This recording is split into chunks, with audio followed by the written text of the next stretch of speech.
It's time to do a little crossover, Colts fans. Today on this episode of Locked On Colts, I crossed over with the host of Locked On Broncos to give you the last-minute analysis of this Colts-Broncos Thursday night matchup. Let's get to it. You are Locked On Colts, your daily Indianapolis Colts podcast.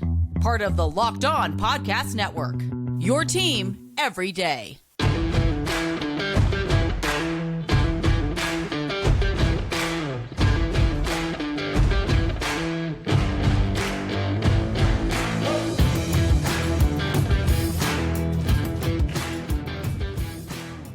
It is Crossover Thursday here once again on the Locked On Podcast Network, a Thursday night football matchup between the Denver Broncos and the Indianapolis Colts in Power Field at Mile High. This is a Locked On Broncos, Locked On Colts crossover brought to you by our good friends over there at Prize Picks. Make sure you check it out, prizepicks.com. Enter promo code Locked On for all the action. I'm Cody Rourke of Locked On Broncos, joined alongside by co-host Sarah Bettinger of Locked On Broncos. And we're going to be speaking with Zach Hicks, host of the Locked On Colts podcast, to break down all the action on today's episode of the show. So, gentlemen, let's waste no time getting into the details of this game. A short turnaround for both teams who had just played a game on Sunday, coming into Thursday Night Football. I mean, every team is banged up right now. But, Zach, from a Locked On Colts perspective, for this Indianapolis Colts team, what is the biggest story leading up into this game?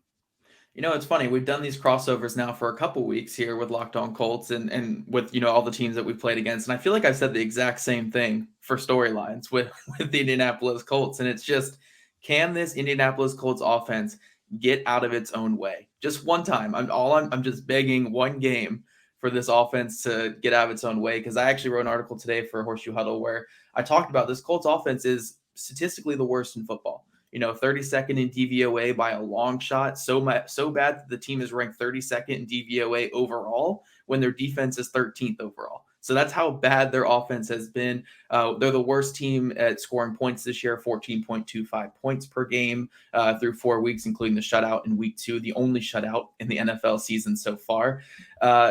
But they're moving the ball. They have a very high success rate on offense. They're being productive, getting the ball past midfield. They've had 21 drives into opponent territory this year. They are doing well at moving the ball. They just keep shooting themselves in the foot. They are not finishing drives, whether that's turnovers. Matt Ryan, if you count fumbles, not just fumbles lost, but fumbles, he's got 9 fumbles this year, which is on pace to shatter an NFL record for fumbles in one season. 5 interceptions. Jonathan Taylor fumbled last week. They're giving up a lot of sacks and QB hits, a lot of pressures. Overall, this team, just once they get past midfield, once they get into field goal range, to get into that red zone, they're shooting themselves so much in the foot with poor fourth down conversions, with not being able to convert into points, missing field goals, turning the ball over. Really, if the Colts want to turn this season around and not just be a mediocre to bad team, they need to finally figure it out on offense and convert some of these opportunities to points. So the storyline for this week, for every week, the weeks prior, the weeks going forward, is just going to be, can this Indianapolis Colts offense finally turn it around and start converting these chances into points? And that's going to be the biggest storyline going forward. I feel like you just described the Broncos offense through the first 4 weeks in some aspects there. But, Sarah, from a Locked On Broncos perspective, what is the Broncos' biggest storyline heading into this matchup with the Indianapolis Colts on Thursday? Well, I was just going to say, Cody, I was just back over here writing all that stuff down that Zach was just saying, like, all right, let me just regurgitate everything that he just said. No, I think, honestly, from the Broncos perspective for this specific game with a quick turnaround, the biggest storyline to me, guys, has got to be, can the Broncos overcome some major injuries? And we were talking about it before we started recording. You talk about Randy Gregory, Javonte Williams, and that doesn't even touch on guys like Justin Simmons, who's not back yet for the Denver Broncos. It's obviously a beaten up team, and who isn't in the NFL right now, but for the Denver Broncos, you're losing some key members, both offensively and defensively. So you go up into, a pretty critical game, I guess, for both teams trying to get back on the right track. Now, without 2 key players, can you overcome those kinds of injuries? And especially with the question marks about, Melvin Gordon with the 4 fumbles this season so far in 4 games. You talk about Matt Ryan having 9 fumbles and Melvin Gordon's kind of right there behind him. So certainly it's an issue for the Denver Broncos to lose a guy guy like Javonte Williams, and then Randy Gregory has arguably been their best defensive player besides Pat Surtain II. So certainly some big losses to overcome, and you got a short week to do so. Can the Broncos get it done? That's an interesting dilemma that they have to face this week. For me, the short perspective that I have to bring for this week for the Broncos, can they stop the run? Now, Zach alluded to it. Not sure if Jonathan Taylor will or will not play. I mean, Frank Reich said there was a chance, but at this point in time, we have no idea leading up into kickoff whether or not he will play. We'll probably get a little bit more clarity as the game gets a little bit closer here. But for the Broncos, regardless, can they be more consistent at stopping the run this week after surrendering over 100 yards to Josh Jacobs in week 4, right? If Jonathan Taylor's unable to go, I imagine Nyheim Hines, maybe former Denver Bronco Philip Lindsay gets elevated to the active game day roster, and you never know, like chip on his shoulder. Could the Broncos find a way to stop the run a little bit more consistently? We spoke with defensive coordinator Giro Evero this week at his weekly media press conference, and he said guys just have to be a little more consistent. The first guy has to wrap up, second guy's to come in and try to rip the ball out. You can't have the first guy trying to rip the ball out, because then you have broken tackles that lead to extended drives, and that's really what wore the Broncos down against the Raiders in week 4 of action there. So Broncos country, and if you're a Colts fan listening, one thing we're going to do coming up here in just a moment, we're going to analyze some of the key matchups that we're most looking forward to from a Locked On Colts and a Locked On Broncos perspective in Thursday Night Football primetime action. We'll get that coming up here in just a moment. But before we do that, let me tell you about the sponsor of today's crossover episode. It's our good friends over there at Elias. And do you ever wish that before every NFL game, you could get up-to-date and accurate information before placing bets and locking in your fantasy lineup? Well, now you can with the Elias Game Plan app, the ultimate sports betting and fantasy companion for the NFL, NBA, and MLB. Whether you're part of a fantasy tournament, placing bets, or just a huge sports fan and stats nerd, Elias Game Plan has everything that you need. And Elias Game Plan is a sports app from the most trusted name in sports stats, the Elias Sports Bureau, the official statisticians of U.S. Pro Sports League since 1913. But now you can have all the stats, the facts, and team and player updates in the palm of your hand, all backed by the renowned research team.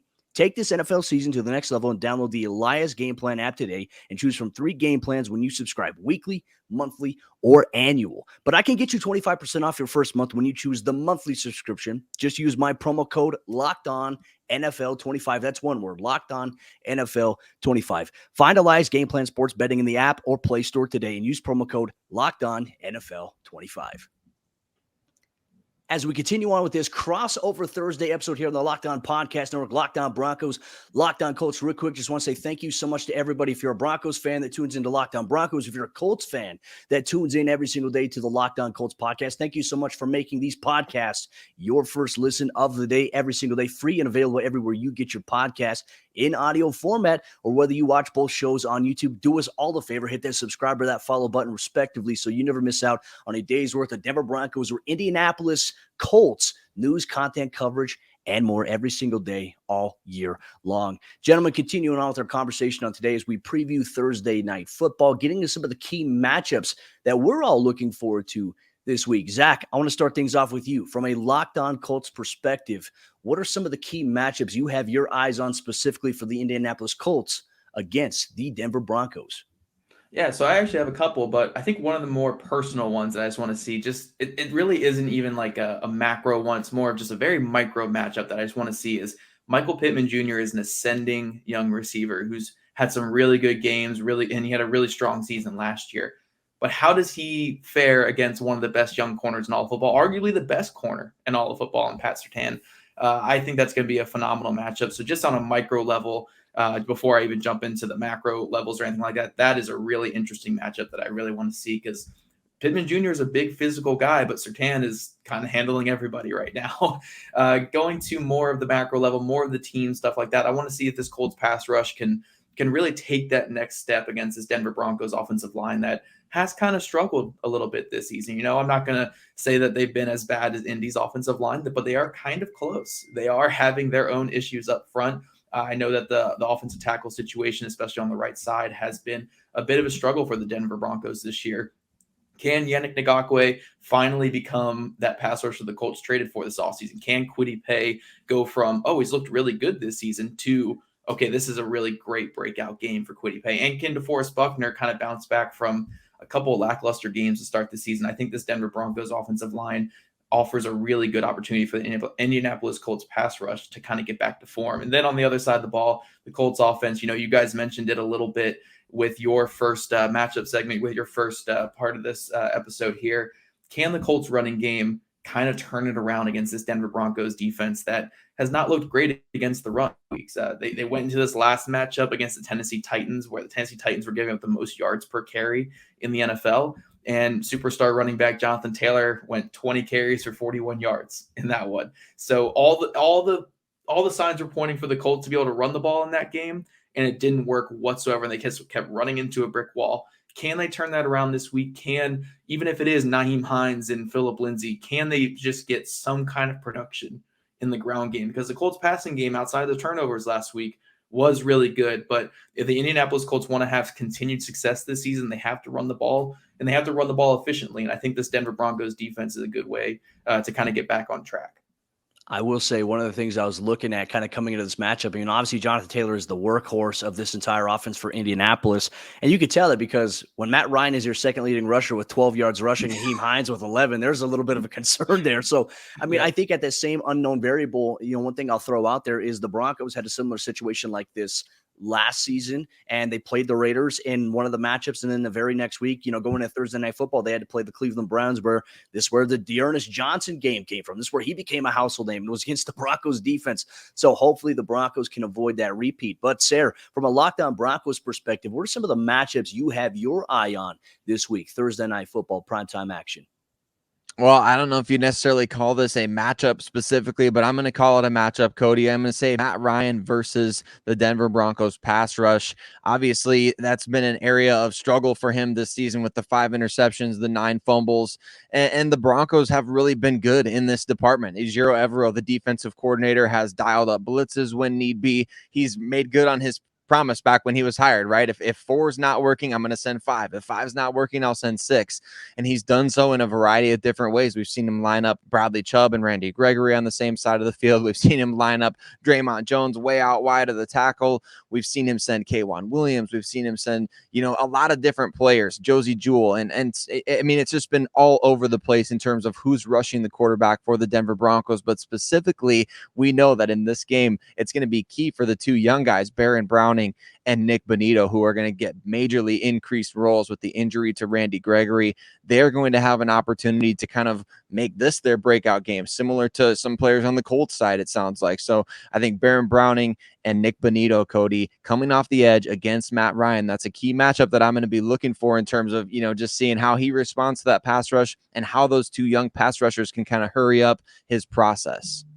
Well, I'll continue on too, and I'll add my 2 cents because this has definitely been something I think early on in the season the Broncos struggled with, and that's tight ends, right? Mo Alley-Cox is coming off of a 2-touchdown performance this past week, and he's one of those guys you can't overlook. And I think that for the Broncos, the key matchup for them in the secondary will be, like Zach had said, it's going to be Patrick Surtain probably lining up against Michael Pittman. But this also may be a week where if Pittman's on the right side, they may just be comfortable leaving Ronald Darby there. If he's on the left side, obviously you'll see Surtain. I'd be very intrigued to see what Ejiro Evero's scheme is, because I know that outside of Michael Pittman, they've been looking to have some other guys step up at the receiver position there. But that's where Mo Alley-Cox has come in, and they have a multitude of tight ends that can actually step in and contribute. So for the Broncos, can they avoid getting snake bitten a little bit by the tight end position, which has kind of been a little bit of a bugaboo for them for the last couple of years there? And I think for the inside linebackers, Josie Jewell and Jonas Griffith, them guys having a bounce back game, especially in coverage, where a lot of times their eyes were caught in the backfield against Derek Carr. That has to change a little bit. They have to find a little more consistency. But just talking to the players this week, there's a nasty taste in their mouth. They want to get it out. And look, you don't have much time to prepare against the Indianapolis Colts team. They don't have as much time to prepare. So who's going to be the more disciplined football team on Thursday, I think will be a huge key as to determining who will win this football game here. But you know what? It is going to be a physical matchup between both of these teams, which coming up here in just a moment, we're going to get into the conversation from a Broncos perspective. How can the Broncos win? From a Colts perspective, how can the Colts win? We'll dive deep into the details coming up here in just a moment. But before we do that, let me tell you about NFL Key Predictions, one of the shows we have here on the Locked On Podcast Network that gets you up to date on everything you need from the local experts covering every team around the National Football League. And thanks again for making Locked On Broncos or Locked On Colts your first listen every single day. Make sure you check out NFL Key Predictions every Friday on Locked On NFL. Locked On's local experts will give you the inside scoop on the 5 biggest games of the NFL weekend, including Sunday and Monday Night Football, plus betting advice from the field's leading experts, Bet Online. Follow NFL Key Predictions every Friday on Locked On NFL, available on the Odyssey app, YouTube, or wherever you get your podcasts. As we prepare for Thursday Night Football, the Denver Broncos and Indianapolis Colts will battle in primetime action on Amazon Prime, 6:15 p.m. Mountain Time kickoff. Who will come out ahead? We'll dive deeper into the details as to what the Broncos need to do to win, what the Colts will need to do to win, respectively, from each of these teams' representatives. But before we do that, I just want to say thank you so much to everybody for making Locked On Colts or Locked On Broncos your first listen of the day on your favorite audio podcasting platforms, or whether you watch all these shows on YouTube. Make sure you do us all a favor, hit the subscribe or that follow button so you never miss out on a day's worth of Denver Broncos or Indianapolis Colts news, content, and coverage. Zach, as we jump into the fourth quarter of today's crossover episode, brought to you by our good friends over there at Prize Picks. Make sure you check out prizepicks.com. Use promo code Locked On for all the action and a 100% deposit match bonus today. From a Locked On Colts perspective, if the Indianapolis Colts are going to come into Empire Field at Mile High and get their second win of the season, what do they need to do?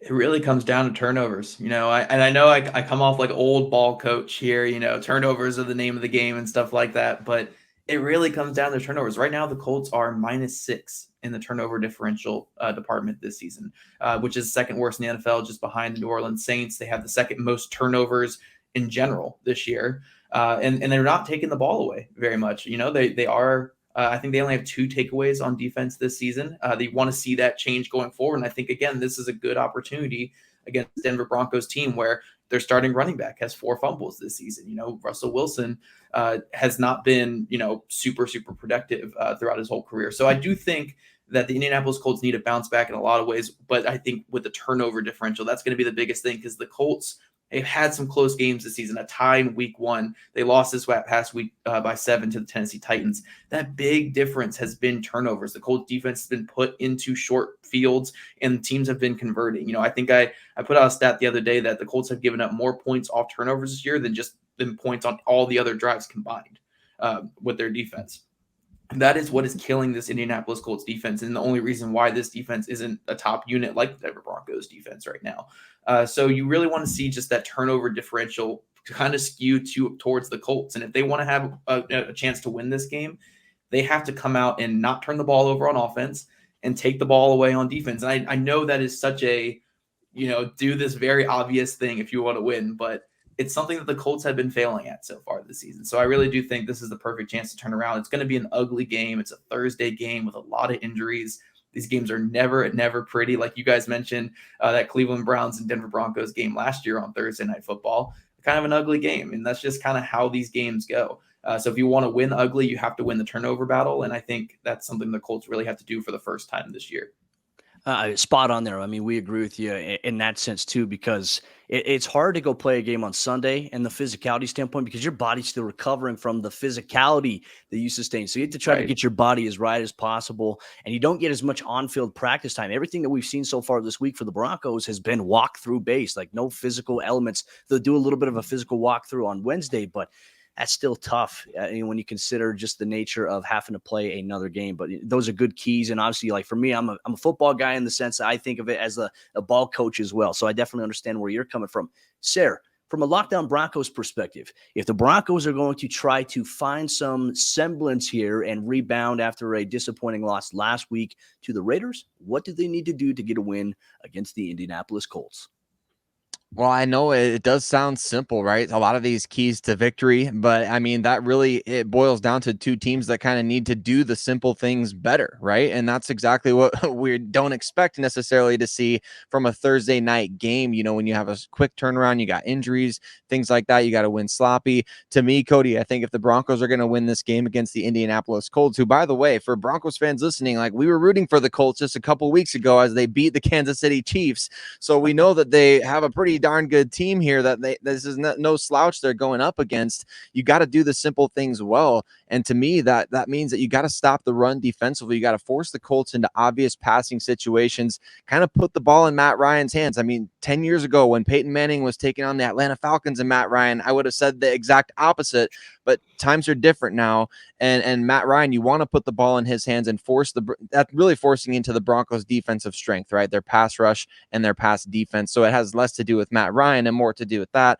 But offensively, I think you have to find balance. The Broncos just haven't found any real balance. And like Zach said in segment 1 with the Colts, the Broncos have had success moving the ball this season. It's just a matter of consistency and finishing some drives. So got to find balance offensively. And I think you got to force the ball into Matt Ryan's hands on the other side.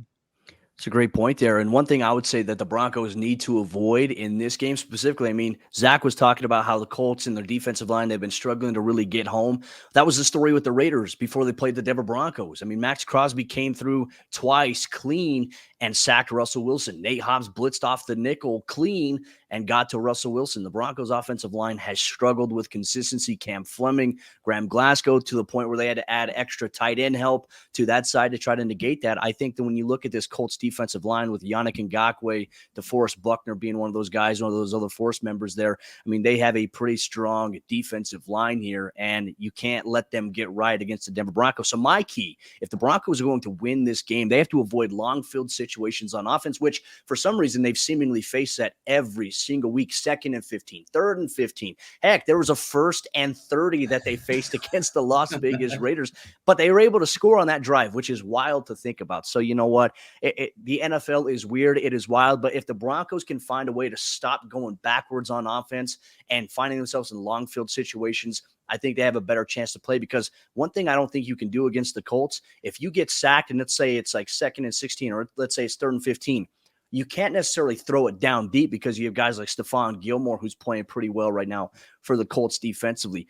That is a huge key. And I think one way to do that, find a way to run the football on the offensive side of the ball. You're going to have to trust Melvin Gordon, Mike Boone, maybe Divine Azigbo. Will we see Latavius Murray make his debut on a short week turnaround? We have no idea at this point. But if the Broncos can do that, I think they have a good chance at winning if they can take care of the things that have been hindering them all throughout the 4 weeks of the NFL season. Can they avoid it in week 5? That is a huge question. But just want to say thank you so much to everybody. If you're a Broncos fan listening or you're an Indianapolis Colts fan listening, thank you for tuning into this Crossover Thursday production here on the Locked On Podcast Network. Preview the game, breaking down all the key matchups, the storylines, and everything you need to know leading up into kickoff Thursday Night Football. I'm Cody Rourke of Locked On Broncos, speaking for Sarah Benger, co-host of Locked On Broncos, and Zach Hicks, the host of the Locked On Colts podcast. Make sure you check out our podcast, free and available everywhere you get your audio format podcasts, or on YouTube as well. Make sure you hit that follow, that subscribe button so you never miss out on a day's worth of content. We have you covered every single day. Locked On Broncos, Locked On Colts. We'll see you after kickoff.